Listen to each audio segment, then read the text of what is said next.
अभी परसों जो कहा गया कि 500 और 1000 रुपए के नोट बंद किए जा रहे हैं और ये बंद करने से काला धन और भ्रष्टाचार कम होगा, मैंने 2 दिन तक कुछ नहीं बोला। मैं इसलिए नहीं बोला क्योंकि मैं समझना चाह रहा था। मैंने कई एक्सपर्ट से बात की, कई लोगों से बातचीत की इन 2 दिनों के अंदर कि आखिर ये है क्या। बहुत लोगों से, आम लोगों से भी बात की। मेरे को एक सीधी सी चीज समझ नहीं आ रही।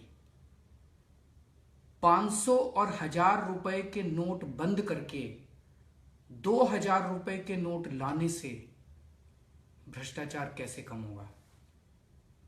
500 और 1000 रुपए के नोट बंद करके 2000 रुपए के नोट लाने से काला धन कैसे कम होगा, यह बात मेरी समझ के परे है।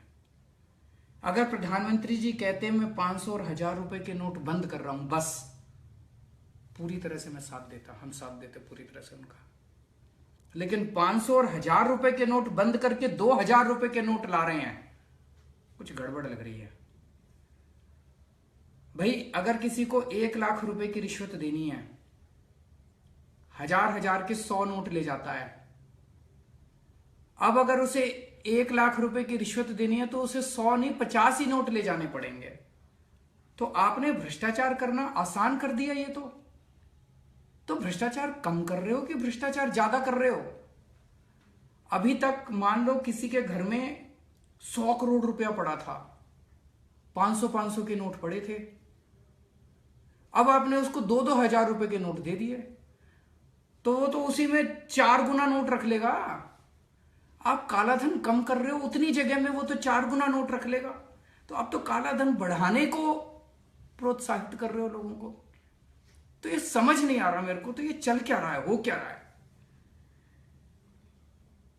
पूरे देश के अंदर अफरा तफरी मची हुई है। लोगों के पास दूध खरीदने को पैसे नहीं है, दूध बेचने वाला दूध नहीं बेच पा रहा, सब्जी बेचने वाला सब्जी नहीं बेच पा रहा, दवाई बेचने वाला दवाई नहीं बेच पा रहा, और लोग खरीद नहीं पा रहे। सारे देश के अंदर अफरा तफरी मची हुई है। एक चीज तो सब लोग जान मानते हैं, मोदी जी बहुत बढ़िया मैनेजर हैं।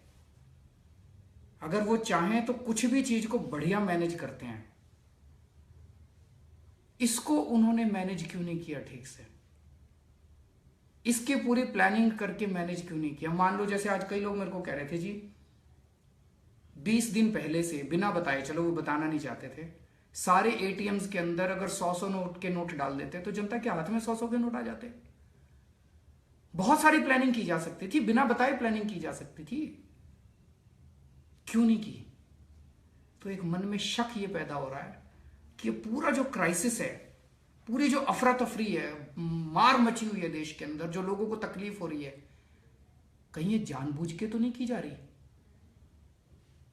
चारों तरफ, और इस बात के सबूत भी हैं, चारों तरफ एक ये लोगों में चर्चा है कि जो इनके अपने लोग थे, इनके अपने करीबी लोग थे, उनको इन्होंने पहले से बता दिया था, हफ्ता 10 दिन पहले से बता दिया था कि भाई ऐसा होने जा रहा है, तुम अपना अपना पैसा ठिकाने लगा लो। तो जो इस देश के जो सबसे बड़े कालाबाजारी थे, जिनके पास सबसे बड़ा ज्यादा भ्रष्टाचार का पैसा था, उनको हफ्ता 10 दिन पहले बता दिया था, उन्होंने ठिकाने लगा दिया। या तो देश के बाहर भेज दिया पैसा, और या फिर इन्होंने जमीन खरीद ली, कुछ और खरीद लिया, नोट अपने खत्म कर दिए, कैश खत्म कर दिया उन्होंने। भारतीय जनता पार्टी आने वाले दिनों में जहां जहां चुनाव लड़ रही है, वहां सब जगह बीजेपी का इंतजाम हो गया है, वहां इन्होंने अपना इंतजाम कर लिया। अब आम आदमी जो है वो पिस रहा है पूरे देश के अंदर। कल कई लोगों से बात हुई, आज भी कई लोगों से बात हुई, लोग बता रहे हैं जी जो काला बाजार करने वाले हैं मार्केट के अंदर, जिनके पास 100 करोड़ 500 करोड़ 1000 करोड़ घर में अगर पड़ा भी होगा कैश, उनसे कुछ लोगों की बातें हुई होंगी। लोग बता रहे हैं कि किसी को कोई परवाह ही नहीं है। वो कह रहे हैं जी सब सेटिंग हो गई है, दलाल सारे फिक्स हैं, होम डिलीवरी होएगी, 2000 रुपए का नोट आ गया मार्केट में, अब होम डिलीवरी होएगी, कमीशन लगेगी थोड़ी सी। मतलब किसी का 100 करोड़ है तो 100 करोड़ के बदले में 80 करोड़ उसको 90 करोड़ मिल जाएंगे। तो बहुत बड़े स्तर के ऊपर कमीशन खोरी होने वाली है। तो ये जो कई लोग, कुछ लोग के मन में वहम है, मैं जैसे कुछ लोगों से पूछ रहा हूं, वो कह रहे हैं हाँ जी तकलीफ तो है थोड़ी, लेकिन देश का तो फायदा होगा, काला बाजारी तो बंद होगी। अगर ये सब होने वाला है तो कौन सी काला बाजारी बंद हो रही है? जितने बड़े बड़े काला बाजारी करने वाले हैं उनके तो होम डिलीवरी होके नए 2-2 हजार के नोट उनके घर पहुंच जाएंगे, पुराने नोट बाहर निकल जाएंगे और उनको कमीशन खोरों को कमीशन मिल जाएगी। और कमीशन खोरी शुरू हो गई है। बता रहे हैं 1000 के नोट 800 रुपए में बिक रहे हैं, 500 के नोट 400 रुपए में बिक रहे हैं। पूरे बड़े स्तर पे कमीशन खोरी शुरू हो गई है, सोने का धंधा शुरू हो गया है। जिस दलाली को रोकने का आप बहाना बना रहे थे, जिस दलाली को आप रोकने चले थे, जिस काला बाजारी को आपने रोकने चले थे, वो तो नोटों के अंदर ही काला बाजारी शुरू हो गई, सोने के अंदर ही काला बाजारी शुरू हो गई। कहां की काला बाजारी रुक रही है? तो ये शक हो रहा है मन में कि ये करा क्यों है, क्यों किया ये सब। जेटली जी ने कल एक टीवी इंटरव्यू में बोला कि इस पूरे कदम से बेईमान लोग बहुत नाराज हैं, बहुत दुखी हैं, ईमानदार लोग बड़े खुश हैं, ईमानदारी का फायदा मिल रहा है। कल मैंने देखा शरद पवार जी बड़े खुश थे, और वो बनावटी खुशी नहीं थी, उन्होंने स्वागत किया प्रधानमंत्री जी के ऐलान का कि बहुत बढ़िया ऐलान है। उनकी चेहरे से, उनकी शरीर से खुशी टपक रही थी। येडियुरप्पा जी बहुत खुश थे, सुभाष चंद्र जी बड़े खुश हैं, ये बादल बहुत खुश हैं। और दुखी कौन है? ऑटो वाला दुखी है, रिक्शा वाला दुखी है, हर घर के अंदर गृहिणी दुखी है, हाउसवाइफ दुखी है, व्यापारी दुखी है, किराने वाला दुखी है, मजदूर दुखी है, किसान दुखी है।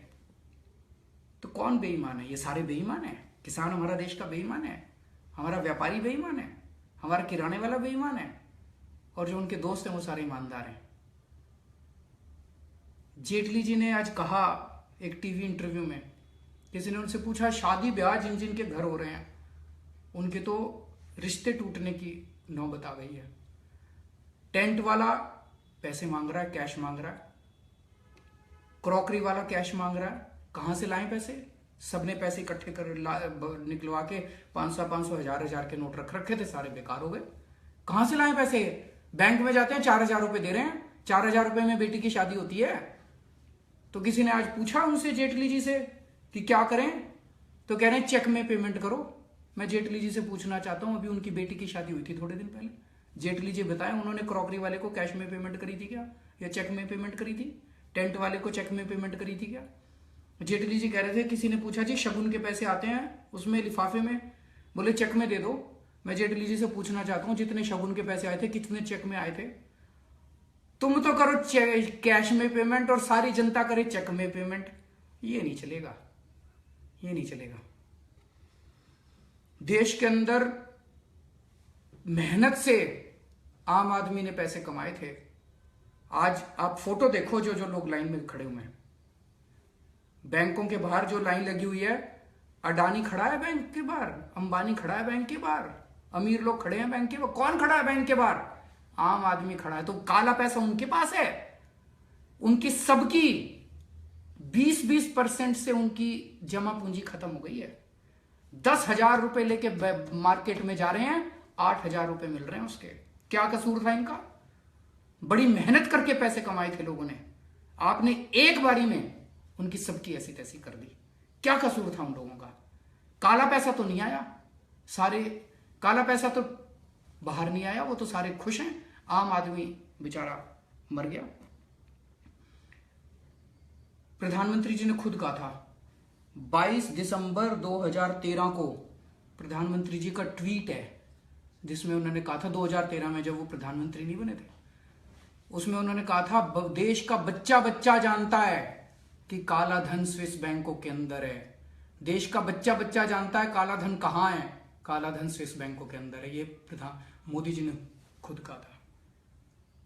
तो अगर बच्चा बच्चा जानता है, प्रधानमंत्री जी जानते हैं, तो फिर इस देश के लोगों को क्यों दुखी कर रखा है? अब तो आप प्रधानमंत्री जी बन गए, अब बदल क्यों गए? आप प्रधानमंत्री बन के बदल गए? अगर स्विस बैंकों के अंदर पैसा है तो इस देश के लोगों को क्यों दुखी कर रखा है? स्विस बैंकों से पैसा क्यों नहीं लेके आते आप? स्विस बैंकों की एक लिस्ट आई थी 2011 में, 648 लोगों की लिस्ट थी, उसमें इस देश के सारे बड़े बड़े लोगों के नाम थे। मैंने देखी थी वो लिस्ट। उसी में से, उसी लिस्ट के अंदर से मैंने मुकेश अंबानी, अनिल अंबानी, उनकी माता जी का और भी कई लोगों के नाम, उनके सबके नाम और उनके बैंक अकाउंट नंबर उसी लिस्ट में से निकाल के मैंने जनता के सामने रखे थे। उन 648 लोगों के खिलाफ कांग्रेस ने कोई कार्रवाई नहीं की, क्योंकि कांग्रेस मिली हुई थी उन लोगों के साथ। अब मोदी जी भी कोई कार्रवाई नहीं कर रहे उनके खिलाफ। कहते हैं बच्चा बच्चा जानता है स्विस बैंकों में। उन 648, आज मैं चैलेंज करता हूं मोदी जी को, आज शाम तक उन 648 लोगों को जेल भेज दो, देश के अंदर काला धन बंद हो जाएगा। ये 500 1000 रुपए के नोट करने से बंद नहीं होएगा। बेवकूफ बना रहे हो आप देश के लोगों को। आज 648 लोगों को आप जेल भेज दो, देखो काला धन बंद नहीं हो जाएगा। आप नहीं करोगे, क्यों? उनमें बहुत सारे आपके दोस्त हैं। मुकेश अंबानी जी आपके दोस्त हैं। मुकेश अंबानी जी का जब रिलायंस जियो निकलता है तो आप उनका एडवर्टाइजमेंट करते हो, उनसे दोस्ती है आपकी। आप कैसे करोगे? नहीं कर सकते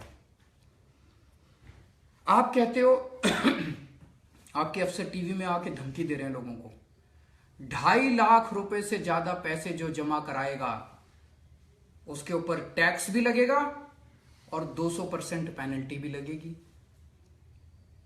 एक रिक्शा वाला है जी, 10 साल तक, एक किराने की दुकान वाला है, सदर बाजार में किसी की दुकान है, एक गृहिणी है, 10 साल तक, 12 साल तक उन्होंने थोड़ा पैसा जमा कर करके 6 लाख रुपए जमा कर लिए, 10 लाख रुपए जमा कर लिए। बेटी की शादी में होता है, 10 लाख रुपए जमा कर लिए उसने बेटी की। अब आप कह रहे हो वो 10 लाख रुपए तो हो गए बेकार, 1000 के नोट में थे, घर में रख रखे थे, उसने घर में जमा करती थी।